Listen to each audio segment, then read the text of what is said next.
मैं newborn babies की बात करना चाहती हूँ।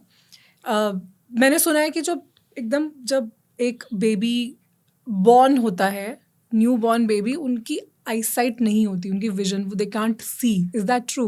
I would not say that they are blind or they cannot see. They see, but their vision up to 3 months, 3 महीने की उम्र तक काफी ब्लर रहता है। अच्छा, काफी blurry ब्लर vision रहता है। होता So है, okay. उनको शेप्स पता चलते हैं, कलर रफली पता चलते हैं, okay. But they don't understand the फाइनर details. तो फाइनर डिटेल्स उनको 3 to 6 मंथ्स के बीच डेवलप होती है। Okay. तो जनरली 3 मंथ्स की एज के बाद क्या होता है, they start identifying there mother. So mother का फेस उनको 3 मंथ्स के एज के बाद पता चलता है।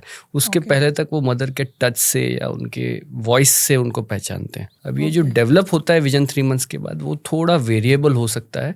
किसी में एग्जैक्टली 3 मंथ्स पे हो, किसी में 4-5 मंथ्स पे हो, किसी में 6 मंथ्स पे हो। तो जनरली अगर ये 6 मंथ्स तक ये फेस आइडेंटिफाई करना अगर स्टार्ट नहीं होता है, तो that's also one of the worrisome sign कि आपको अभी डॉक्टर को जाके चेकअप करवाना है। और ये 3 मंथ्स के बाद ही पता चलता है अगर कोई विजन में प्रॉब्लम आ रही है? तो पहले से, बिकॉज अभी तो टेक्नोलॉजी की हेल्प से सब कुछ पहले से ही आइडेंटिफाई हो जाता है। टेक्नोलॉजी से भी ज़्यादा आपका ऑब्जर्वेशन बहुत ज़रूरी है। मदर्स कैन सी, उनके जनरली अगर कोई लाइट स्विच ऑफ है और स्विच ऑन होती है, तो immediately they will start seeing towards that light.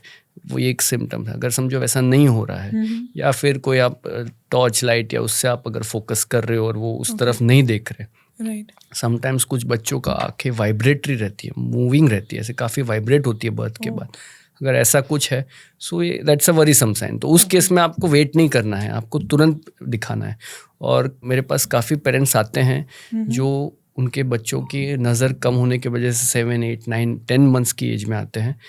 वो बोलते हैं कि बच्चा अभी देख नहीं पा रहा है, और जब भी हम उनके आंखों में चेकअप करते हैं तो पता चलता है उनके आंखों में कभी कभी कैटरैक्ट्स भी होते हैं, कभी कभी पर्दे का, रेटिना का कोई प्रॉब्लम होता है। तो जब भी हम देखते हैं उनको, फिर पेरेंट्स को समझाते हैं और दिखाते भी है कि देखिए ये प्रॉब्लम आपके बच्चे में है, कैटरैक्ट है। तो वो बोलते नहीं, ये चीज़ तो मैंने काफ़ी पहले से देखी है, मैंने 2 महीने का था तब से मुझे आंखों में कुछ वाइट दिख रहा था, पर हमने सोचा कुछ कचरा गया होगा, कुछ गया होगा।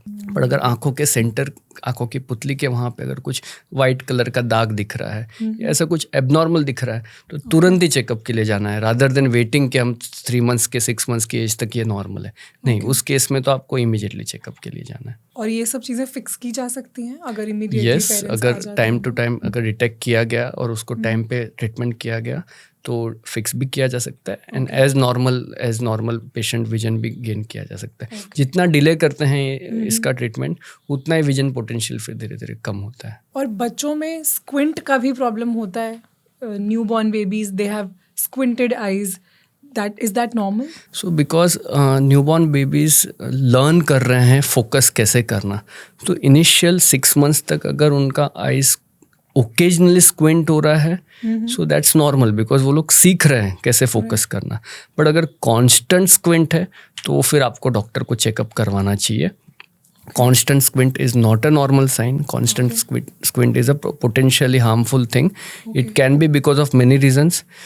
और इस स्क्विंट की वजह से भी और भी प्रॉब्लम्स हो सकते हैं, जैसे मैंने बताया लेजी आई का एक रिस्क होता है। तो ये अगर चीज़ डिटेक्ट जल्दी किया गया और उसके लिए जो भी ट्रीटमेंट्स होती है वो अगर स्टार्ट कर दी गई, कुछ स्क्विंट चश्मा पावर के वजह से भी होता है, तो अगर वो डिटेक्ट हुआ तो दे सकते हैं। जो ओकेजनल स्क्विंट का आपने बताया, किस एज में जाके या कितने मंथ्स के बाद वी एक्सपेक्ट कि वो फिक्स नेचुरली हो जाना चाहिए? जनरली 8 to 9 मंथ्स की एज है जहाँ पे स्क्विंटिंग बंद हो जाना चाहिए। अगर ओकेजनल स्क्विंट उसके बाद में भी परसिस्ट कर रहा है तो मैंने बताया वैसे आपको चेकअप के लिए जाना है। Thank you so much for watching this clip. ये क्लिप एक पूरी कॉन्वर्सेशन का बस एक छोटा सा हिस्सा था। आई एम श्योर कि पूरा पॉडकास्ट सुनकर आपको और भी बहुत सी नई इन्फॉर्मेशन मिलेगी।